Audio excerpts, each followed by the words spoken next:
ਸਤਿ ਸ੍ਰੀ ਅਕਾਲ ਜੀ। ਮੈਂ ਜਸਪਾਲ ਸਿੰਘ ਤੇ ਸਵਾਗਤ ਹੈ ਸਾਰਿਆਂ ਦਾ ਬ੍ਰੇਨ ਔਨ ਟੀਵੀ ਤੇ।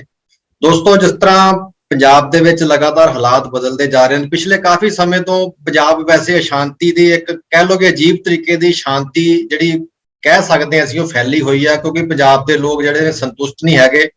ਔਰ ਇਹ ਸੰਤੁਸ਼ਟੀ ਜਿਹੜੀ ਹੈ ਕਿਉਂਕਿ ਜਿਹੜੀਆਂ ਪ੍ਰੋਪਰ ਮੰਗਾਂ ਸੀ ਪੰਜਾਬ ਦੀਆਂ ਜਾਂ ਪੰਜਾਬ ਦੇ ਲੋਕਾਂ ਨਾਲ ਸੰਬੰਧਿਤ ਉਹ ਨਹੀਂ ਮੰਨੀਆਂ ਗਈਆਂ ਕੇਂਦਰ ਸਰਕਾਰ ਵੱਲੋਂ। ਬੜੇ ਲੰਮੇ ਸਮੇਂ ਦਾ ਇੱਕ ਇਤਿਹਾਸ ਆ।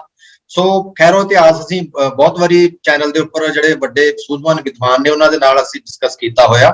ਸੋ ਅੱਜ ਵੀ ਅਸੀਂ ਡਿਸਕਸ ਕਰਨਾ ਕਿ ਕੁਝ ਪੰਜਾਬ ਦੇ ਨਾਲ ਰਿਲੇਟਡ ਜਿਹੜੇ ਕਰੰਟ ਇਸ਼ੂਜ਼ ਨੇ ਔਰ ਬੜਾ ਮਜ਼ਾਕ ਪੰਜਾਬ ਦਾ ਉਡਾਇਆ ਜਾ ਰਿਹਾ, ਉਹਦੇ ਬਾਰੇ ਅਸੀਂ ਗੱਲ ਕਰਾਂਗੇ। ਔਰ ਮੇਰੇ ਨਾਲ ਨੇ ਜਿਹੜੇ ਆਰਮੀ ਤੋਂ ਰਿਟਾਇਰਡ ਨੇ ਕੈਪਟਨ ਘੁੰਮਣ ਆਪਣਾ ਗੁਰਦੀਪ ਸਿੰਘ ਘੁੰਮਣ ਜੀ, ਜੋ ਕਿ ਨੇਵੀ ਤੋਂ ਰਿਟਾਇਰਡ ਨੇ। ਸਰ, ਤੁਹਾਡਾ ਬਹੁਤ ਬਹੁਤ ਸਵਾਗਤ ਹੈ ਬ੍ਰੇਨ ਔਨ ਟੀਵੀ ਤੇ। थैंक यू बाजी। मैं जरा करेक्ट कर दें, I am from merchant navy. Okay merchant navy तो मैं माफी चाहूंगा सर। सर, मेरा सवाल यह है कि जिवें लखीमपुर ਦੀ ਇੱਕ ਬੜੀ ਦੁਖਦਾਈ ਘਟਨਾ ਵਾਪਰੀ ਆ ਔਰ ਜਿਹੜਾ ਇਨਸਾਫ ਦੇ ਨਾਂ ਤੇ ਜਾਂ ਕਾਰਵਾਈ ਦੇ ਨਾਮ ਤੇ ਕਹਿ ਲਓਗੇ ਕਿ ਮਜ਼ਾਕ ਜਿਹਾ ਕੀਤਾ ਜਾ ਰਿਹਾ ਸੀ ਕਿਸਾਨਾਂ ਦੇ ਨਾਲ, ਤਾਂ ਤੁਸੀਂ ਇੱਕ ਐਡਮਿਨਿਸਟ੍ਰੇਸ਼ਨ ਬਾਰੇ ਜਾਂ ਇੰਡੀਅਨ ਪੋਲੀਟੀਕਲ ਸਿਸਟਮ ਬਾਰੇ ਕੀ ਟਿੱਪਣੀ ਕੀ ਕਰਨਾ ਚਾਹੋਗੇ ਸਰ? ਪਹਿਲਾਂ ਸਿੰਪਲ ਜੀ ਗੱਲ ਹੈ, ਇਹ ਘਟਨਾ ਹੋਈ ਨਹੀਂ, ਇਹ ਘਟਨਾ ਕੀਤੀ ਗਈ ਹੈ। ਸੀ ਐਕਸੀਡੈਂਟ ਘਟਨਾ ਮੀਨਸ ਐਕਸੀਡੈਂਟ ਤਾਂ ਕੁਦਰਤੀ ਨੇ ਕਿਤੇ ਵੀ ਹੋ ਸਕਦਾ, ਕਿਸੇ ਨਾਲ ਵੀ ਹੋ ਸਕਦਾ ਜੀ। ਇਹ ਘਟਨਾ ਨਹੀਂ ਹੈ, it was pre planned, clearly visible. ਉਹਦਾ ਪਹਿਲਾਂ ਉਹਦਾ ਪਿਓ ਆਉਂਦਾ, ਉਹ ਆਪਣੀ ਮਿਨਿਸਟਰੀ ਤੋਂ ਛੱਡੋ, ਉਹ ਦਾਬਾ ਮਾਰਦੇ, ਤੁਹਾਨੂੰ ਪਤਾ ਨਹੀਂ ਮੈਂ ਕੀ ਹੋਣਾ। ਤਾਂ ਉਹਦੇ ਲਈ ਗੁੰਡਾਗਰਦੀ is more important, bigger sort of achievement than being a state home minister. तो ਉਹਦਾ तो ਜਦੋਂ ਪਿਓ ਹੋ ਜਾ ਹੋਏ, ਪੁੱਤਰ ਉਹੀ ਦੇਖਦਾ ਆ ਰਿਹਾ। ਕਹਿੰਦੇ ਸੰਸਕਾਰ ਦੋ ਜਗ੍ਹਾ ਤੋਂ ਮਿਲਦੇ ਨੇ, ਘਰੋਂ ਜਾਂ ਸਕੂਲੋਂ। ਘਰ ਤੇ ਅਸੀਂ ਮੁੰਡੇ ਦਾ ਵੇਖ ਲਿਆ, ਮੈਨੂੰ ਇਹ ਨਹੀਂ ਪਤਾ ਸਕੂਲ ਕਿੰਨਾ ਕੁ ਗਿਆ ਹੋਏਗਾ, ਪਰ ਇਹਦੀਆਂ ਕਰਤੂਤਾਂ ਤੋਂ ਲੱਗਦਾ ਕਦੀ ਇਹਨੇ ਪੜ੍ਹਾਈ ਕੀਤੀ ਨਹੀਂ ਹੋਣੀ। ਜੇ ਸਕੂਲ ਗਿਆ, ਡਿਗਰੀ ਖਰੀਦ ਲਈ ਹੋਏਗੀ, ਪੜ੍ਹਾਈ ਨਹੀਂ ਕੀਤੀ। ਸੋ ਨਾ ਘਰ ਦੇ ਸੰਸਕਾਰ ਨਾ ਬਾਹਰ ਦੇ ਸੰਸਕਾਰ। ਪਰ ਸਾਹਮਣੇ ਵੇਖੋ ਆਗੇ ਕਰਦਾ ਕੀ ਹੈ। ਅੱਛਾ, ਫਿਰ ਤੇ ਸਾਡੀ ਕਿਸਮਤ ਚੰਗੀ ਹੈ। ਦੇਖੋ, ਗੁਰੂ ਸਾਡੇ ਨਾਲ ਚੱਲ ਰਿਹਾ ਡੇ 1 ਤੋਂ, ਜਿੱਦਾਂ ਦਾ ਆਪਣਾ ਕਿਸਾਨੀ ਅਸੀਂ ਸ਼ੁਰੂ ਕੀਤਾ। ਜੇ ਮੰਨ ਲਓ ਜੇ ਵੀਡੀਓ ਸਾਨੂੰ ਨਾ ਮਿਲਦੇ, ਇਹਨਾਂ ਦੇ ਕਰਦਾ ਸੀ ਉਹੀ ਪੁਰਾਣੀ ਕਹਾਣੀ, ਉਹ ਵੱਟਾ ਮਾਰਿਆ, ਸ਼ੀਸ਼ਾ ਟੁੱਟ ਗਿਆ, ਗੱਡੀ ਕੰਟਰੋਲ ਹੋ ਗਈ। ਮਤਲਬ ਇਹ ਦੇਖੋ ਕਿੰਨੇ ਮੱਕਾਰ ਲੋਕ ਨੇ ਕਿ ਝੂਠ ਦੇ ਬਿਨਾਂ ਉਹਨਾਂ ਨੂੰ ਕੁਝ ਆਉਂਦਾ ਹੀ ਨਹੀਂ, ਵਿਚ ਮਤਲਬ ਬੜੇ ਅਫਸੋਸ ਦੀ ਗੱਲ ਹੈ। ਨੈਸ਼ਨਲ ਲੈਵਲ ਤੇ ਤੁਸੀਂ ਝੂਠ ਮਾਰ ਰਹੇ ਹੋ। ਅਰੇ ਇੱਕ ਤਰਫ ਕਹਿੰਦੇ ਹੋ ਰਾਮ ਰਾਜ ਹੈ, ਫਿਰ ਉਹ ਯੂਪੀ ਹੈ ਵੀ ਰਾਮ ਰਾਜ ਵਾਲਾ ਸਟੇਟ, ਤੇ ਹੋ ਕੀ ਰਿਹਾ? ਇਹ ਤਾਂ ਰਾਵਣ ਵੀ ਸ਼ਰਮਿੰਦਾ ਹੋਏਗਾ। ਸਰ, ਜਿਵੇਂ ਪੰਜਾਬ ਦੀ ਪੋਲਿਟਿਕਸ ਦੀ ਆਪਾਂ ਗੱਲ ਕਰੀਏ, ਲਖੀਮਪੁਰ ਦੀ ਘਟਨਾ ਦੇ ਨਾਲ ਸੰਬੰਧਿਤ ਪੰਜਾਬ ਦੇ ਜਿਹੜੇ ਪੋਲੀਟੀਸ਼ੀਅਨ ਸੀ ਉਹ ਵੀ ਲਖੀਮਪੁਰ ਪਹੁੰਚੇ। ਜਿਵੇਂ ਆਪਣੇ ਡਿਪਟੀ ਸੀਐਮ ਸਾਹਿਬ ਸੀ, ਉਹਨਾਂ ਨੂੰ ਉੱਥੇ ਰੋਕ ਲਿਆ ਗਿਆ, ਹਰਿਆਣੇ ਦੇ ਵਿੱਚ ਥਾਣੇ ਦੇ ਵਿੱਚ ਰੱਖਿਆ ਗਿਆ ਉਹਨਾਂ ਨੂੰ। ਸਿੱਧੂ ਸਾਹਿਬ ਵੀ ਉੱਥੇ ਗਏ ਸੀ।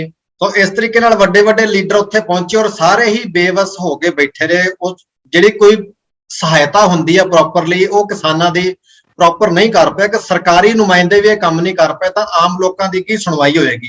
ਤਾਂ ਇੱਥੇ ਇੱਕ ਕੁਐਸਚਨ ਬਣਦਾ ਕਿ ਇਹ ਪੰਜਾਬ ਸਰਕਾਰ ਦੀ ਨਾਕਾਮੀ ਆ, ਮਿਲੀ ਭੁਗਤ ਆ, ਜਾਂ ਫਿਰ ਇਹ ਕੁਝ ਕਰਨਾ ਹੀ ਨਹੀਂ ਚਾਹੁੰਦੇ? ਤਿੰਨ ਸਵਾਲ ਇਕੱਠੇ ਨੇ ਸਰ, ਤੁਸੀਂ ਕੀ ਟਿੱਪਣੀ ਕਰੋਗੇ ਇਹਦੇ ਬਾਰੇ? ਪਹਿਲੀ ਗੱਲ, ਪੰਜਾਬ ਸਰਕਾਰ ਦੀ ਨਾਕਾਮੀ ਤੇ ਡੇ 1 ਤੋਂ ਚੱਲ ਰਹੀ ਹੈ, ਇਹ 97 ਤੋਂ ਚੱਲ ਰਹੀ ਹੈ, ਉਹਦੇ ਤੇ ਫਿਰ ਆਪਾਂ ਬਾਤ ਹੁੰਦੇ ਆ। ਪਰ ਮੈਨੂੰ ਇੱਕ ਸਿੰਪਲ ਜਿਹਾ question to all of them, ਜਿਹੜੇ ਬੜਾ ਹੋੜ ਲਾ ਕੇ ਇੱਕ ਦੇ ਬਾਅਦ ਇੱਕ ਪਹੁੰਚ ਰਹੇ ਸੀ ਯੂਪੀ।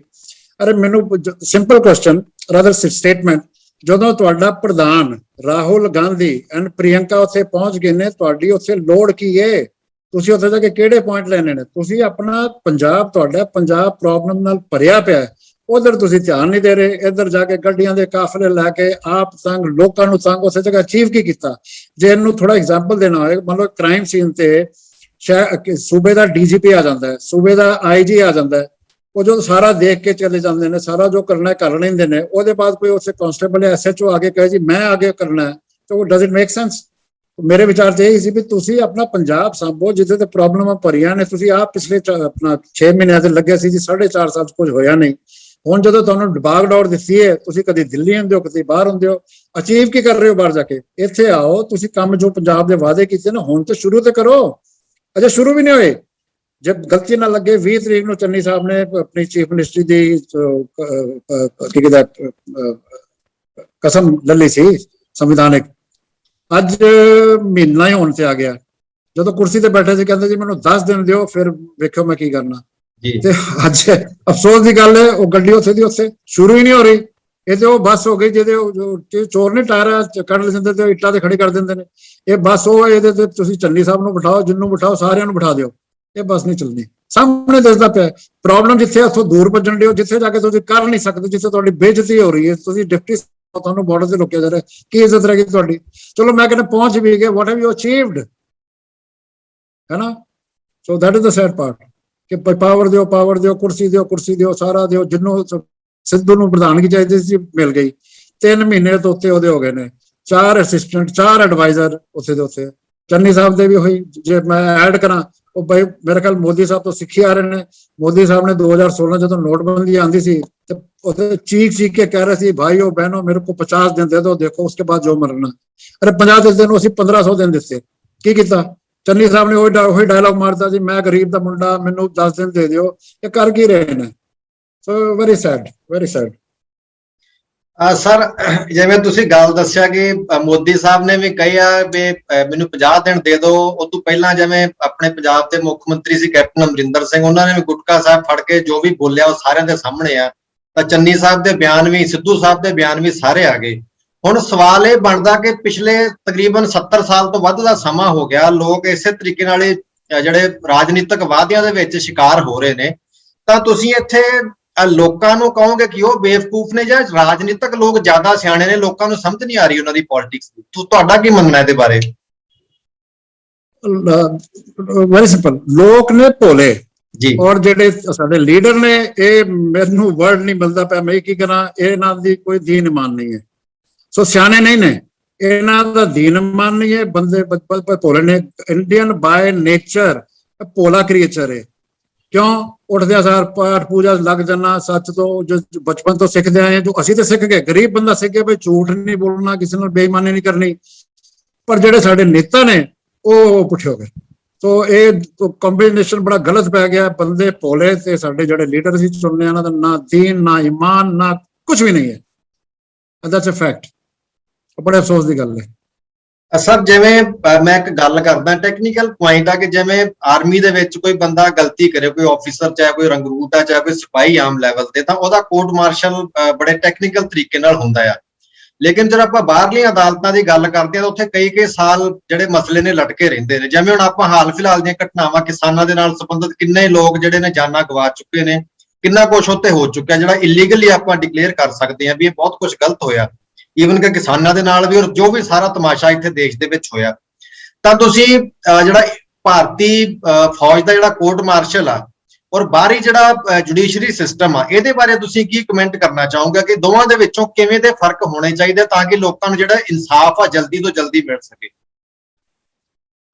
ਅਗੇਨ फौज का सिस्टम में एवरीथिंग टाइम बाउंड, जो clear trial, fair trial and जिन्होंने दे नाल जो सजा बनती है गिवन है। हुण आ जाइए आप सिविल सर्वेंट, इत्थे बड़े अफसोस की गल है, रादर हर चीज ते अफसोस की गल है कि जिहड़े 20-30 साल लगते हैं। कारण की है? कारण तुहानूं भी पता, मैनूं भी पता, नहीं तो सारिआं नूं। कारण ये है कि साडी जिहड़ी पार्लीमेंट है ਉਹਦੇ ਚ 542 ਸੀਟਾਂ ਚੋਂ 233 are heinous criminals. Heinous criminals mean murders, rapists, extortionist, ਜੋ ਵੀ ਕਹਿਣਾ। ਤੇ ਕਾਨੂੰਨ ਚੱਲੇ ਕਿਵੇਂ? ਉਹ ਕਾਨੂੰਨ ਨੂੰ ਇਹਨਾਂ ਨੇ ਬੰਦ ਕਰਕੇ ਰੱਖਿਆ ਵੀ ਜੇ ਕਾਨੂੰਨ ਐਫੀਸ਼ੀਐਂਟ ਹੋ ਗਿਆ ਇਹ 233 ਤੋਂ ਪਹਿਲਾਂ ਅੰਦਰ ਜਾਣਗੇ। ਇਹ ਸਿਆਪਾ ਹੈ ਕਿ ਬਿਕੋਜ਼ ਜਿਹੜੇ ਪਾਵਰ ਤੇ ਬੈਠੇ ਨੇ, ਜਿਨ੍ਹਾਂ ਨੇ ਇਨਸਾਫ ਦੇਣਾ ਹੈ, ਉਹ ਤੇ ਇਨਸਾਫ ਦੀ ਉਹ ਤੇ ਰਾਵਣ ਤੇ ਬੜਾ ਸ਼ਰੀਫ ਲੱਗਦਾ ਇਹਨਾਂ ਲੋਕਾਂ ਸਾਹਮਣੇ। ਦੁਸ਼ਹਿਰਾ ਹੋਇਆ ਤਾਂ ਮੈਂ ਯਾਦ ਆ ਗਿਆ, ਰਾਵਣ ਤੇ ਬਹੁਤ ਹੀ ਬਹੁਤ ਸ਼ਰੀਫ ਲੱਗਦਾ ਇਹਨਾਂ ਸਾਹਮਣੇ। ਸਰ ਕੁੱਲ ਮਿਲਾ ਕੇ ਜੇ ਆਪਾਂ ਪੰਜਾਬ ਦੀ ਸਿਆਸਤ ਦੀ ਗੱਲ ਕਰੀਏ ਤਾਂ ਬਤੌਰ ਜਿਵੇਂ ਤੁਸੀਂ ਆਰਮੀ ਦੇ ਵਿੱਚ ਸਰਵਿਸ ਕੀਤੀ ਔਰ ਤੁਸੀਂ ਇਸ ਟਾਈਮ ਇਲੈਕਸ਼ਨ ਵੀ ਲੜ ਰਹੇ ਹੋ ਡੇਰਾਬੱਸੀ ਤੋਂ, ਤਾਂ ਤੁਸੀਂ ਕੀ ਕਹਿਣਾ ਚਾਹੋਗੇ, ਕੀ ਕਮੈਂਟ ਕਰੋਗੇ ਕਿ ਲੋਕਾਂ ਦੇ ਵਿੱਚ ਕੋਈ ਅਵੇਅਰਨੈਸ ਆ ਰਹੀ ਹੈ ਜਾਂ ਲੋਕ ਫਿਰ ਪੁਰਾਣੇ ਜਿਵੇਂ ਤਰੀਕੇ ਨਾਲ? ਚੰਨੀ ਸਾਹਿਬ ਵੀ ਨਵੇਂ ਵਾਅਦੇ ਕਰ ਰਹੇ ਨੇ, ਉੱਧਰੋਂ ਦਿੱਲੀ ਤੋਂ ਕੇਜਰੀਵਾਲ ਸਾਹਿਬ ਵੀ ਨਵੇਂ ਐਲਾਨ ਕਰ ਰਹੇ ਨੇ, ਸ਼੍ਰੋਮਣੀ ਅਕਾਲੀ ਦਲ ਵੀ ਬਹੁਤ ਸਾਰੇ ਐਲਾਨ ਕਰ ਰਿਹਾ। ਤਾਂ ਕੀ ਜਿਹੜੀ ਇਸ ਵਾਰ ਪੰਜਾਬ ਦੀ ਆਵਾਮ ਆ ਇਹ ਦੁਬਾਰਾ ਫਿਰ ਉਹੀ ਲਾਰਿਆਂ ਦੇ ਵਿੱਚ ਆਏਗੀ ਜਾਂ ਕੁਝ ਅਵੇਅਰਨੈਸ ਆ ਰਹੀ ਹੈ ਲੋਕਾਂ ਦੇ ਵਿੱਚ? ਦੇਖੋ ਜੀ, ਪਹਿਲਾਂ ਤਾਂ ਮੈਂ ਅਰਦਾਸ ਕਰਾਂਗਾ ਰੱਬ ਨੂੰ ਕਿ ਇਹਨਾਂ ਦੇ ਲਾਰਿਆਂ 'ਚ ਨਾ ਆਏ, ਕਿਉਂਕਿ ਮੈਂ ਹੁਣੇ ਕਿਹਾ ਕਿ ਜਨਤਾ ਬੜੀ ਭੋਲੀ ਹੈ। ਇਹ ਲਾਰੇ ਦੇਣਗੇ ਫਿਰ ਆ ਕੇ ਵੀ ਸਾਰਾ ਕੁਝ ਫ੍ਰੀ ਫ੍ਰੀ ਫ੍ਰੀ। ਉਹ ਗਰੀਬ ਬੰਦਾ ਜਿਹਦੇ ਕੋਲ, ਦੇਖੋ ਅੱਜ ਤੇ ਗਰੀਬੀ ਦੀ ਹੋਰ ਗਰੀਬੀ ਹੋਈ ਪਈ ਹੈ। ਇਹ ਹਰ ਬੰਦੇ ਦੀ ਇਨਕਮ ਘਟੀ ਹੈ, ਅਦਾਨੀ ਅੰਬਾਨੀ ਜਾਂ ਇੱਕ ਦੋ ਚਾਰ ਨੂੰ ਛੱਡ ਕੇ। ਹੁਣ ਦੱਸੋ, ਹਰ ਬੰਦੇ ਦੀ ਇਨਕਮ ਘਟ ਜਾਏ, ਖਰਚਾ ਵੱਧ ਜਾਏ, ਬਿਨਾਂ ਘਰੋਂ ਨਿਕਲਿਆ ਪੈਟਰੋਲ ਦੇਖੋ ਕਿੱਥੇ ਪਹੁੰਚ ਗਿਆ ਹੈ, 100 ਤੋਂ ਉੱਤੇ। अब सरसों के तेल की गल 100 की बोतल पहुंच गई उत्थे। तो ये दोबारा रब करे लारियां च ना आउण, but at the same time encouraging situation है हो जो पिंडां जाईदा है। There is awareness, they have realise कि जिन्हां नूं असीं चुनदे रहे हां, जिन्हां नूं असीं अपनी सरकार समझदे रहे हां, वो साडे है ही नहीं। उन्होंने पहले दिन तो बह के बस लारे दे के, लारे नारे दे के कीता कख नहीं, कख नहीं। ਉਹਦਾ ਸਿੰਪਲ ਜਿਹਾ ਐਗਜ਼ਾਮਪਲ ਹੈ, ਕਹਿੰਦੇ ਹਾਥੀ ਕੇ ਪਾँव में सबका पाँव, या one thing says it all. 1997 ਚ ਪੰਜਾਬ ਦਾ ਕਰਜ਼ਾ ਸੀ, ਸੈਂਟਰ ਦਾ ਆਪਣਾ, ਸਾਡੇ ਪੰਜਾਬ ਦੇ ਕਰਜ਼ਾ ਸੀ 15,000 ਕਰੋੜ ਦਾ। ਅੱਜ 3 ਲੱਖ ਕਰੋੜ ਤੇ ਪਹੁੰਚ ਗਿਆ। 15,000 ਦਾ ਕਰਜ਼ਾ ਜੀ ਨਵੀਂ ਸਾਲ ਚ 3 ਲੱਖ ਕਰੋੜ ਤੇ ਪਹੁੰਚ ਗਿਆ ਹੈ। ਵਾਟ ਡਜ਼ ਇਟ ਮੀਨ ਕਿ ਪਿਛਲੇ 27 ਸਾਲਾਂ ਤੋਂ ਜਿਹੜੇ ਆ ਰਹੇ ਸੀ ਉਹ ਤੁਹਾਨੂੰ ਫ੍ਰੀ ਫ੍ਰੀ ਕਰਕੇ ਤੁਹਾਨੂੰ ਲੁੱਟ ਰਹੇ ਸੀ। ਉਹ ਪੈਸੇ ਗਏ ਕਿੱਥੇ?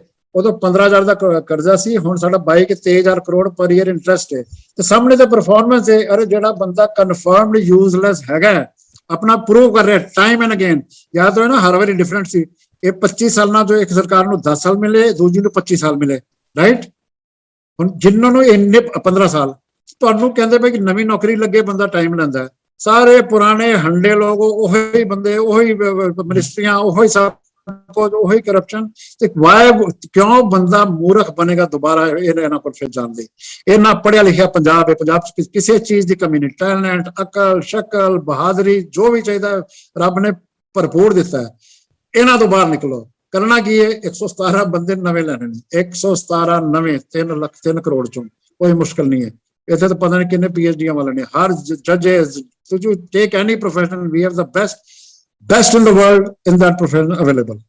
ਤੇ ਰਾਹ ਬਦਲਣੀ ਪੈਗੀ। ਉਮੀਦ ਹੈਗੀ ਹੈ ਐਤਕੀ ਜੋ ਰਿਐਕਸ਼ਨ ਮਿਲ ਰਿਹਾ, ਖਾਸ ਕਰ ਨਵੀਂ ਜਨਰੇਸ਼ਨ ਤੋਂ, ਯੰਗ ਜਨਰੇਸ਼ਨ ਤੋਂ, ਉਹ ਬੜੀ ਇਜ਼ ਇਨਕਰੇਜਿੰਗ, ਹੌਸਲਾ ਦਿੰਦਾ ਹੈ ਕਿ ਪੰਜਾਬ ਇੱਕ ਵਾਰੀ ਫਿਰ ਆਪਣੀ ਖੁਸ਼ਹਾਲੀ ਚਾਹੇਗਾ। ਪੰਜਾਬ ਜੋ ਪੁਰਾਣਾ ਰੰਗਲਾ ਪੰਜਾਬ ਹੁੰਦਾ ਸੀ। ਸਰ, ਨਵਜੋਤ ਸਿੰਘ ਸਿੱਧੂ ਦੀ ਕਾਰਗੁਜ਼ਾਰੀ ਨੂੰ ਕਿਵੇਂ ਲੈਂਦੇ ਹੋ ਤੁਸੀਂ? ਕਿਉਂਕਿ ਜਦੋਂ ਕਾਫੀ ਟਾਈਮ ਤੋਂ ਸਿੱਧੂ ਸਾਹਿਬ ਦੇ ਕਾਫੀ ਜਿਹੜੇ ਭਖਵੇਂ ਬਿਆਨ ਆ ਰਹੇ ਨੇ ਕੈਪਟਨ ਅਮਰਿੰਦਰ ਸਿੰਘ ਦੇ ਖਿਲਾਫ ਜਾਂ ਹੋਰ ਪੋਲੀਟੀਕਲ ਲੋਕਾਂ ਦੇ ਖਿਲਾਫ, ਤਾਂ ਇੱਕ ਉਮੀਦ ਬੜੀ ਆਈ ਸੀ ਲੋਕਾਂ ਨੂੰ ਕਿ ਸਿੱਧੂ ਵਰਗਾ ਇਮਾਨਦਾਰ ਬੰਦਾ ਜੇ ਅੱਗੇ ਲੱਗਦਾ ਤਾਂ ਪੰਜਾਬ ਦਾ ਕੁਝ ਬਦਲ ਸਕਦਾ ਹੈ। ਤੁਸੀਂ ਇਹਦੇ ਬਾਰੇ ਕੀ ਕਹਿਣਾ ਚਾਹੋਗੇ? ਦੇਖੋ, ਸਿੱਧੂ ਸਾਹਿਬ ਨੂੰ ਤੇ ਹੁਣ ਦੇਖੇ ਨਾ, ਉਹ ਲਫਟਬਲਾ ਹਾਸਾ ਹੀ ਹੁੰਦਾ। He has made a joker of himself. ਯਾਰ ਕਿਵੇਂ 15 साल तो होए घिसे पिटे रिकॉर्ड चलन रहे ने जी। क्या असूलों पे टकराव आए तो टकराना जरूरी है, ये हो तो नजर आना जरूरी है। वो बेटा या पुत्र या तेन जो भी कहिए, जो तू कहने कर रहे, are you anywhere near it? तेरे के रिकॉर्ड घिस गए ने। 15 साल तेरी कोई अचीवमेंट नहीं। रादर तू ओए ना खेडांगा ना खेडन देगा। Please stay away. तू पंजाब दा तू कहना मैं भला करना चाहता, पंजाब लिए मैं अपनी जान भी देंगा। और पुत्रा तू अपनी जान ना दे, तू सीन तो प्लीज गेट अवे। या आराम ना किते अंदर जाके बह जा, because you are a liability to the state. अज मैं गल इत्थे होर ऐड कर दियां just to show his character. ये ओ बंदा जे, इहनूं जो भी दिओगे ना, इहनूं उत्थे पहुंच के रोंदे ही रहना। एग्जाम्पल ले लो, किन्ना पिटदा रहा कि जी मैनूं प्रधान बनाओ, चीफ मिनिस्टर प्रधान बनाता। प्रधान कोई कमी घट चीज नहीं होंदी रिस्पोंसिबिलिटी वालों। मैं फिर रिपीट करना, तेनों प्रधान बनाता, 4 तेनों असिस्टेंट देते, ਉਹਦੇ ਤੇ 4 ਤੋਂ एडवाइजर लेते, ਕੀਤਾ ਕੀ है? फिर बेड़ियां च बट्टे, सरकार बनी, मैं इस्तीफा दे देना। अरे वो कहता जी मैं लड़ूंगा या अड़ूंगा। तो ओए गल सुनो, तू लड़दा नहीं है, तू अड़दा है, ना कुछ करदा ना करना। सो मेरा ये कि इन्हें जे पंजाब दा भला करना है, ये संन्यास ले, अपना जो शिव पूजा करदा है, तू अपने भगती भुगती कर एंड बी हैप्पी। और जे तेनों लाफ्टर वाले लै लेंदे ने, I doubt if they will take you, पर जे लै लेंदे कोई नवा चैनल शुरू कर ले, you are a misfit in politics. तेरे को सिर्फ नंबर ने जी, 15 साल का मैं हैगा, वो ten people have used you, हुण you are a used card, तेरा कोई फायदा नहीं। सो ये मेरे विचार ने साफ सुथरे शुद्ध and clean. And even if he wants to कभी मेरे नाल गल करे, ही कैन नॉट काउंटर, वो काउंटर नहीं कर सकेगा। सच नु कोई काउंटर नहीं कर सकता। जबलियां मारी जाए तो मारा जाए। ਸਰ ਮੇਰਾ ਇੱਕ ਥੋੜਾ ਜਿਹਾ ਇੰਟਰਸਟਿੰਗ ਸਵਾਲ ਆ। ਕਿਸੇ ਨਾ ਧਾਰਮਿਕ ਵਿਅਕਤੀ ਨੇ ਮੈਨੂੰ ਇੱਕ ਗੱਲ ਕਹੀ ਸੀ, ਕਿਉਂਕਿ ਜਿਵੇਂ ਧਰਮ ਦੀ ਦੁਨੀਆ ਦੇ ਵਿੱਚ ਕਾਫੀ ਰੋਲ ਘਚੋਲਾ ਪਿਆ ਹੋਇਆ, ਤਾਂ ਉਸ ਸ਼ਖਸ ਨੇ ਮੈਨੂੰ ਕਿਹਾ ਸੀ ਕਿ ਸਾਨੂੰ ਸ਼ਰਮ ਆਉਂਦੀ ਆ ਧਾਰਮਿਕ ਪਹਿਰਾਵਾ ਪਾ ਕੇ ਲੋਕਾਂ ਦੇ ਵਿੱਚ ਜਾਣ ਦੇ ਵਿੱਚ, ਅਸੀਂ ਥੋੜਾ ਘਬਰਾਹਟ ਮਹਿਸੂਸ ਕਰਦੇ, ਨਰਵਸ। ਤਾਂ ਹੁਣ ਜਿਵੇਂ ਸਿਆਸਤ ਦੇ ਵਿੱਚ ਰੋਲ ਘਚੋਲੇ ਜਾਂ ਕਾਫੀ ਗੰਦਗੀ ਪੈ ਚੁੱਕੀ ਆ, ਤਾਂ ਤੁਹਾਨੂੰ ਔਖਾ ਮਹਿਸੂਸ ਨਹੀਂ ਹੁੰਦਾ ਲੋਕਾਂ ਦੇ ਵਿੱਚ ਜਾਣ ਦੇ ਵਿੱਚ? ਮੈਂ ਸਿੱਧਾ ਸਿੱਧਾ ਕਹਿ ਲਾਂ, ਮੈਂ ਮਾਫੀ ਚਾਹੁੰਦਾ, ਤੁਸੀਂ ਕਿਸ ਮੂੰਹ ਦੇ ਨਾਲ ਲੋਕਾਂ ਦੇ ਵਿੱਚ ਜਾਂਦੇ ਹੋ, ਸਿਆਸਤ ਦੇ ਵਿੱਚ, ਪਬਲਿਕ ਦੇ ਵਿੱਚ? ਨਹੀਂ, ਦਿਸ ਇਜ਼ ਦ ਬਿਊਟੀ। ਉਹਨਾਂ ਨੂੰ ਨਫ਼ਰਤ ਪੁਰਾਣਿਆਂ ਨੂੰ, ਉਹ ਵੀ everybody is looking for a change. ਉਹ ਲੈ ਮੈਂ ਦੱਸਿਆ ਪਹਿਲਾਂ ਵੀ ਕਿਤੇ ਗੱਲ ਹੋਈ ਸੀ ਕਿ ਜਦੋਂ ਪਿੰਡ ਜਾਈਦਾ, ਪਹਿਲੇ ਤੇ ਬਾਅਦ ਹਰ ਪਿੰਡ ਦੇ ਬਾਹਰ ਲਿਖਿਆ ਜੀ ਕਾਂਗਰਸ ਫਲਾਣੇ, ਔਰ ਟੂ ਦਾ ਪਸ਼ੂ, ਕਿ ਕਾਂਗਰਸ ਅਕਾਲੀ ਪਸ਼ੂ ਨਾਟ ਅਲਾਉਡ। ਚਲੋ ਆਪਾਂ ਜਦੋਂ ਜਾਂਦੇ ਪਹਿਲਾ ਕੁਐਸਚਨ ਇਹ ਹੁੰਦਾ ਜੀ ਹਾਂ ਕਿਵੇਂ? ਫਿਰ ਜਦੋਂ ਦੱਸੀ ਜਾਏ ਬਈ ਅਸੀਂ ਸਾਡੀ ਨਵੀਂ ਪਾਰਟੀ, ਅਸੀਂ ਨਵੇਂ ਕਿਸਾਨ, ਕੀਰਤੀ ਕਿਸਾਨ ਗੁਰੂ ਦਾ ਗ੍ਰੰਥ ਤੇ ਅੰਬੇਡਕਰ ਸਾਹਿਬ ਜੀ ਦਾ ਕਨਸਟੀਟਿਊਸ਼ਨ ਲੈ ਕੇ ਤੁਹਾਡੇ ਕੋਲ ਆਏ ਆ, ਇਹਦੇ 'ਚ ਹੀ ਸਾਡਾ ਫਿਊਚਰ ਹੈਗਾ। ਫਿਰ ਪੂਰੀ ਇੱਜ਼ਤ ਮਿਲਦੀ ਹੈ, ਪੂਰਾ ਸੁਣਦੇ ਨੇ ਐਂਡ ਅਗਰੀ ਵੀ ਕਰਦੇ ਨੇ। ਔਰ ਰੱਬ ਕਰੇ ਜਿਹੜਾ ਸਾਡੇ ਮੂੰਹ ਤੇ ਅਗਰੀ ਕਰਦੇ ਨੇ ਉਹ ਜਿੱਦਣ ਵੋਟ ਪੈਣਗੇ ਉਦਣ ਵਿਕਣਨਾ। ਸੋ ਕੋਈ ਘਬਰਾਹਟ ਨਹੀਂ ਹੁੰਦੀ। ਇਨੀਸ਼ੀਅਲ ਕੁਐਸਚਨਿੰਗ ਜ਼ਰੂਰ ਹੁੰਦੀ ਹੈ ਬੜੀਆਂ, ਟੂ ਦਾ ਐਕਸਟੈਂਟ ਕਿ ਕਈ ਵਾਰੀ ਰੁੱਖੇ ਕੁਐਸਚਨ ਹੁੰਦੇ, ਹਾਂਜੀ ਕਿਵੇਂ, ਕਿਉਂ, ਕਿਸੇ, ਕਿਵੇਂ, ਬਟ ਜਦੋਂ ਜਵਾਬ ਦੇਈਦਾ ਪੂਰੀ ਇੱਜ਼ਤ ਮਿਲਦੀ ਹੈ। ਰਾਦਰ ਦੇ ਫੀਲ ਵੈਰੀ ਹੈਪੀ, ਦੇ ਫੀਲ ਇਨਕਰੇਜ ਐਂਡ ਦੇ ਇਨਕਰੇਜ ਅਸ ਆਲਸੋ। ਸਰ ਇੱਕ ਆਖਰੀ ਸਵਾਲ ਆ ਮੇਰਾ, ਜਿਵੇਂ ਤੁਸੀਂ ਗੱਲ ਕਰ ਰਹੇ ਹੋ ਕਿ ਲੋਕਾਂ ਦੇ ਵਿੱਚ ਕਾਫੀ ਉਤਸ਼ਾਹ ਆ ਨਵੀਆਂ ਚੀਜ਼ਾਂ ਨੂੰ ਲੈ ਕੇ, ਤਾਂ ਇੱਕ ਗੱਲ ਦੇਖਣ ਨੂੰ ਆਈ ਕਿ ਜਿਵੇਂ ਨਵਜੋਤ ਸਿੰਘ ਸਿੱਧੂ ਜਿੱਦਣ ਪ੍ਰਧਾਨ ਬਣੇ ਤੇ ਔਰ ਬੜੀ ਵੱਡੀ ਗਿਣਤੀ ਦੇ ਵਿੱਚ ਲੋਕਾਂ ਦਾ ਉੱਥੇ ਕਾਫਲਾ ਗਿਆ, ਔਰ ਈਵਨ ਕਿ ਅਕਾਲੀ ਦਲ ਦੀਆਂ ਰੈਲੀਆਂ ਨੇ, ਲੋਕ ਇੰਨਾ ਪ੍ਰੋਟੈਸਟ ਹੋਣ ਦੇ ਬਾਵਜੂਦ ਵੀ ਲੋਕ ਅਕਾਲੀ ਦਲ ਦੇ ਵਿੱਚ ਜਾ ਰਹੇ ਨੇ, ਚਾਹੇ ਕੋਈ ਵੀ ਕਿਸੇ ਪੋਲੀਟੀਕਲ ਪਾਰਟੀ ਦਾ ਇਕੱਠ ਹੋਵੇ ਤਾਂ ਉੱਥੇ ਲੋਕ ਵੱਡੀ ਗਿਣਤੀ 'ਚ ਪਹੁੰਚਦੇ ਨੇ। ਇਹਦਾ ਮਤਲਬ ਇਹ ਵੀ ਹੈ ਕਿ ਪਿਛਲੇ ਕਾਫੀ ਲੰਮੇ ਸਮੇਂ ਤੋਂ ਆਪਾਂ ਪਿੰਡ ਲੈਵਲ ਤੇ ਦੇਖੀਏ ਕਿ ਲੋਕ ਪਾਟੇ ਹੋਏ ਨੇ। ਪੰਚਾਇਤਾਂ ਦੀਆਂ ਚੋਣਾਂ ਦੇ ਵਿੱਚ ਕਿੰਨਾ ਲੜਾਈ ਝਗੜਾ, ਕਿੰਨਾ ਪੈਸਾ ਬਰਬਾਦ ਕੀਤਾ ਜਾਂਦਾ ਆ। ਇੱਥੋਂ ਸਪਸ਼ਟ ਹੁੰਦਾ ਕਿ ਗਰਾਊਂਡ ਲੈਵਲ ਤੇ ਲੋਕ ਜਿਹੜੇ ਨੇ ਪਾਟੇ ਹੋਏ ਨੇ, ਸਿਆਸਤ ਨੇ ਪਾੜਿਆ ਹੋਇਆ ਲੋਕਾਂ ਨੂੰ। ਤਾਂ ਇਮੀਡੀਏਟਲੀ ਕੁਝ ਮਹੀਨੇ ਰਹਿ ਗਏ ਨੇ ਇਲੈਕਸ਼ਨ ਦੇ ਵਿੱਚ, ਤਾਂ ਤੁਹਾਨੂੰ ਲੱਗਦਾ ਕਿ ਲੋਕਾਂ ਨੂੰ ਇਕੱਠਿਆਂ ਕਰਨਾ ਹੁਣ ਸੰਭਵ ਹੋ ਗਿਆ, ਬੜਾ ਸੌਖਾ ਰਸਤਾ ਹੈ? ਬਿਲਕੁਲ, ਆਨਸਰ ਸਿੰਪਲ। देखो ऑलमोस्ट 1 साल हो गया अपना बॉर्डर देते ਸਿੰਘੂ ਬਾਰਡਰ ਕੇ ਬੰਦਾ 10 ਲੱਖ ਬੰਦਾ ਉੱਥੇ ਬੈਠਾ ਹੈ, ਠੀਕ ਹੈ ਜੀ। ਉਹ 10 ਲੱਖ ਦੇ ਵਿੱਚੋਂ ਅਕਾਲੀ ਵੀ ਨੇ, ਕਾਂਗਰਸੀ ਵੀ ਨੇ, ਔਰ ਜਿਹੜੀ ਪਾਰਟੀ ਦੇ ਮਰਜ਼ੀ ਕਹੋ, ਉਹ ਬੈਠੇ ਉੱਥੇ ਗੱਲਾਂ ਕਰਦੇ ਨੇ। ਦੇ ਰਿਅਲਾਈਜ਼ ਕਿ ਅਸੀਂ ਬੈਠੇ, ਉਦੋਂ ਤੋਂ ਗੱਲਾਂ ਹੁੰਦੀਆਂ ਬਈ ਆਪਾਂ 10 ਬੈਠੇ ਕਿਉਂ ਆ, so why are we going through this punishment. ਫਿਰ ਸਾਫ਼ ਹੁੰਦਾ ਵੀ ਸਾਨੂੰ ਇੱਥੇ ਬਿਠਾਉਣ ਵਾਲੇ ਤੇ ਸਾਡੇ ਹੀ ਨੇ। ਉਹਨਾਂ ਮੋਦੀ ਸਾਹਿਬ ਕੀ ਕਹਿਣਾ, ਮੋਦੀ ਉਹਨਾਂ ਬਣਾਇਆ, ਦੇਖੋ ਸ਼ੁਰੂਆਤ ਹੀ ਗਲਤ, ਤੁਹਾਡਾ ਕੀ ਕਹਿੰਦਾ ਤੁਹਾਡਾ ਹੱਕ ਹੀ ਨਹੀਂ ਸੂਬਿਆਂ ਦੇ ਵਿੱਚ ਆਉਣ ਦਾ, ਬਣਾਤਾ। ਫਿਰ ਪਾਰਲੀਮੈਂਟ ਤੁਹਾਡੀ ਉਹ ਕੀ ਕਹਿੰਦਾ ਮੈਜੋਰਿਟੀ ਸੀ, ਉੱਥੇ ਤੁਸੀਂ ਜਿੱਤਣਾ ਸੀ, understood, not a big deal. Rajya Sabha ਦੇ ਵਿੱਚ ਤੁਸੀਂ ਗੁੰਡਾਗਰਦੀ ਕਰਕੇ ਲੈ ਕੇ, and to start with pandemic ਦੇ ਵਿੱਚ ਤੁਸੀਂ ਆਰਡੀਨੈਂਸ ਲੈ ਕੇ ਰਹੇ ਹੋ, ਸ਼ੁਰੂਆਤ ਹੀ ਗਲਤ ਸੀ। ਉਸ ਗਲਤ ਕੰਮ ਦੇ ਵਿੱਚ ਸਾਡਿਆਂ ਨੇ, ਜੇ ਕਾਂਗਰਸ ਕਹਿ ਲਓ, ਅਕਾਲੀ ਕਹਿ ਲਓ, ਜਿਹੜੇ ਸਾਰਿਆਂ ਨੇ ਸਾਥ ਦਿੱਤਾ, 100% ਸਾਥ ਦਿੱਤਾ, ਅਖੀਰ ਤੱਕ ਸਾਥ ਦਿੱਤਾ। ਜਦ ਤੱਕ ਪਤਾ ਲੱਗਾ ਯਾਰ ਹੁਣ ਤੇ ਆਪਾਂ ਐਕਸਪੋਜ਼ ਹੋ ਗਏ ਆ, ਉਹਦੇ ਬਾਅਦ ਫਿਰ ਜੀ ਆਪਣਾ ਰਾਗ ਬਦਲਿਆ। ਸੋ ਕਹਿਣ ਦਾ ਮਤਲਬ ਇਹ ਕਿ ਉਹ ਹੁਣ ਜਿਹੜਾ ਇਹਨਾਂ ਦਾ ਵੋਟ ਬੈਂਕ ਸੀ, ਜਿਹੜਾ ਇੱਕ ਵੱਡਾ ਵੋਟ ਬੈਂਕ ਸੀ ਜੀ, ਭਾਵੇਂ ਕਹਿੰਦੇ ਵੀ ਝੱਖੜ ਹੈ ਕੁਝ ਹੈ, ਮੈਂ ਤੇ ਅਕਾਲੀਆਂ ਨੂੰ ਪਾਣੀ ਹੈ, ਕਾਂਗਰਸ ਪਾਣੀ ਹੈ, ਉਹ ਟੁੱਟ ਚੁੱਕਾ ਹੈ, ਕਿਉਂਕਿ they are suffering because of there leaders. ਉਹ ਰਿਅਲਾਈਜ਼ ਕਰ ਗਏ ਨੇ। So that is a good news। और ਤੁਹਾਡੇ ਸਾਹਮਣੇ में और ਪਿੰਡਾਂ ਦੇ ਵਿੱਚ ਦੇਖੋ ਯੂਨਿਟੀ ਕਿੰਨੀ ਆ ਗਈ ਹੈ, ਆਪਸ ਦਾ ਭਾਈਚਾਰਾ ਵੱਧ ਗਿਆ। ਅਰੇ ਪਿੰਡ ਤੇ ਛੱਡੋ, ਪੰਜਾਬ ਹਰਿਆਣਾ ਚ ਕਿੰਨਾ ਭਾਈਚਾਰਾ ਬਣ ਗਿਆ। ਇਹ ਤੋਂ ਵਧੀਆ ਐਗਜ਼ਾਮਪਲ ਹੋਰ ਕੀ ਹੋਏਗਾ। ਬਿਲਕੁਲ, ਥਿੰਗਸ ਆਰ, ਕਹਿੰਦੇ ਨਾ ਹਰ ਡਾਰਕ ਟਨਲ ਦੇ ਐਂਡ ਵਿੱਚ ਲਾਈਟ ਹੁੰਦੀ ਹੈ, ਇੱਥੇ ਤਾਂ light is very bright. Sir ਮਿਹਰਬਾਨੀ ਤੁਹਾਡੀ, ਤੁਸੀਂ ਸਮਾਂ ਦਿੱਤਾ। ਔਰ ਸਵਾਲ ਸਾਰੇ ਲੋਕਾਂ ਦੇ ਸਾਹਮਣੇ ਆ ਕਿ ਕਰੋੜਾਂ ਰੁਪਈਆ ਜਿਹੜਾ ਆ ਦਿੱਲੀ ਦੇ ਵਿੱਚ ਧਰਨਿਆਂ ਦੇ ਵਿੱਚ ਲੋਕਾਂ ਨੇ ਆਪਣਾ ਫੂਕ ਲਿਆ। ਸਭ ਨੇ ਆਪਣੇ ਪਿੰਡ ਪੱਧਰ ਤੇ ਗ੍ਰਾਹੀ ਕਰਕੇ 1-1 ਰੁਪਈਆ, ਜਿੰਨੀ ਕਿਸੇ ਦੀ ਸ਼ਰਧਾ ਸੀ, ਚਾਹੇ ਕੋਈ ਕਿਸੇ ਨੇ ਕਣਕ ਦਿੱਤੀ, ਚਾਹੇ ਕਿਸੇ ਨੇ ਕੁਝ ਵੀ ਦਿੱਤਾ, ਲੇਕਿਨ ਸ਼ਰਧਾ ਵਸ ਔਰ ਆਪਣੀ ਜ਼ਿੰਮੇਵਾਰੀ ਸਮਝ ਕੇ ਦਿੱਤਾ। ਔਰ ਸਾਰਾ ਪੈਸਾ, ਸਾਰਾ ਕੁਝ ਲੋਕਾਂ ਦੀਆਂ ਆਪਣੀਆਂ ਜੇਬਾਂ ਚੋਂ ਗਿਆ, ਨਾ ਕਿਸੇ ਡੇਰੇਦਾਰ ਦੀ ਜੇਬ ਚੋਂ ਗਿਆ, ਨਾ ਕਿਸੇ ਦੇ ਸਿਆਸਤਦਾਨ ਦੀ ਜੇਬ ਚੋਂ ਗਿਆ, ਸਭ ਲੋਕਾਂ ਨੇ ਆਪੇ ਕੀਤਾ। ਔਰ ਇਹਦਾ ਮਤਲਬ ਇਹ ਆ ਕਿ ਤੁਸੀਂ ਅਨਾਥਾਂ ਦੀ ਤਰ੍ਹਾਂ ਦਿੱਲੀ ਦੇ ਵਿੱਚ ਸੁੱਟ ਦਿੱਤੇ ਗਏ ਹੋ, ਤੁਹਾਡਾ ਕੋਈ ਵਾਲੀ ਵਾਰਸ ਨਹੀਂ ਹੈਗਾ। ਜੇ ਹੁਣ ਵੀ ਤੁਸੀਂ ਨਹੀਂ ਜਾਗਦੇ, ਨਹੀਂ ਆਪਣੇ ਪੈਰਾਂ ਤੇ ਖੜੇ ਹੁੰਦੇ, ਤਾਂ ਕਹਿਣ ਨੂੰ ਫਿਰ ਇਹੀ ਕਿਹਾ ਜਾ ਸਕਦਾ ਕਿ ਤੁਹਾਡਾ ਰੱਬ ਰਾਖਾ, ਜਿਵੇਂ ਕੈਪਟਨ ਸਾਹਿਬ ਨੇ ਵੀ ਕਿਹਾ ਕਿ ਗੁਰੂ ਸਾਡੇ ਨਾਲ ਹੈ, ਗੁਰੂ ਕਿਸਾਨਾਂ ਦੇ ਨਾਲ ਸੀ, ਤਾਂ ਹੀ ਜਿੰਨੀਆਂ ਵਧੀਕੀਆਂ ਸਰਕਾਰ ਨੇ ਕਰਨੀਆਂ ਚਾਹੀਆਂ ਉਹ ਹੋ ਨਹੀਂ ਪਾਈਆਂ। ਸੋ ਇਸ ਕਰਕੇ ਗੁਰੂ ਹੀ ਤੁਹਾਨੂੰ ਸਮੱਤ ਬਖਸ਼ੇ। ਲੋਕਾਂ ਨੇ ਕਦੋਂ ਜਾਗਣਾ, ਕਿਵੇਂ ਜਾਗਣਾ, ਇਹ ਲੋਕਾਂ ਦੇ ਉੱਪਰ ਡਿਪੈਂਡ ਹੈ, ਜਾਂ ਹੋਰ ਲੋਕਾਂ ਨੇ ਖੱਜਲ ਖੁਆਰ ਹੋਣਾ, ਇਹ ਵੀ ਲੋਕਾਂ ਦੇ ਉੱਪਰ ਡਿਪੈਂਡ ਕਰਦਾ ਹੈ। ਸੋ ਸਰ, ਤੁਸੀਂ ਕੁਝ ਸਵਾਲਾਂ ਦੇ ਜਵਾਬ ਦਿੱਤੇ, ਲੋਕਾਂ ਨੂੰ ਹਲੂਣਾ ਦੇਣ ਦੀ ਕੋਸ਼ਿਸ਼ ਕੀਤੀ। ਤੁਸੀਂ ਸਮਾਂ ਵੀ ਦਿੱਤਾ, ਤੁਹਾਡਾ ਧੰਨਵਾਦ, ਔਰ ਦਰਸ਼ਕਾਂ ਦਾ ਵੀ ਧੰਨਵਾਦ ਜਿਨ੍ਹਾਂ ਨੇ ਸਾਨੂੰ ਸਮਾਂ ਕੱਢ ਕੇ ਸੁਣਿਆ। ਸਾਨੂੰ ਦਿਓ ਇਜਾਜ਼ਤ, ਧੰਨਵਾਦ। एक minute, thank you Jaspal ji and सारे सुनने वाले, और मेरी बेनती है प्लीज कम बैक टू बना गुरु दे नाल जुड़ो, गुरु दे नाल जुड़ो, संविधान दे नाल जुड़ो, ਤੁਹਾਡਾ फ्यूचर इज ब्राइट, अदरवाइज कुछ कहने की लोड़ नहीं। सो कम बैक टू गुरु दे राह बखाए राह से, कॉन्स्टिट्यूशन ਜਿਹੜੇ ਰਾਹ ਨੇ ਸਭ ਬਣਿਆ ਬਣਾਇਆ ਪਿਆ, ਇਹਨੂੰ ਵਿਗਾੜੋ ਨਾ। Thank you.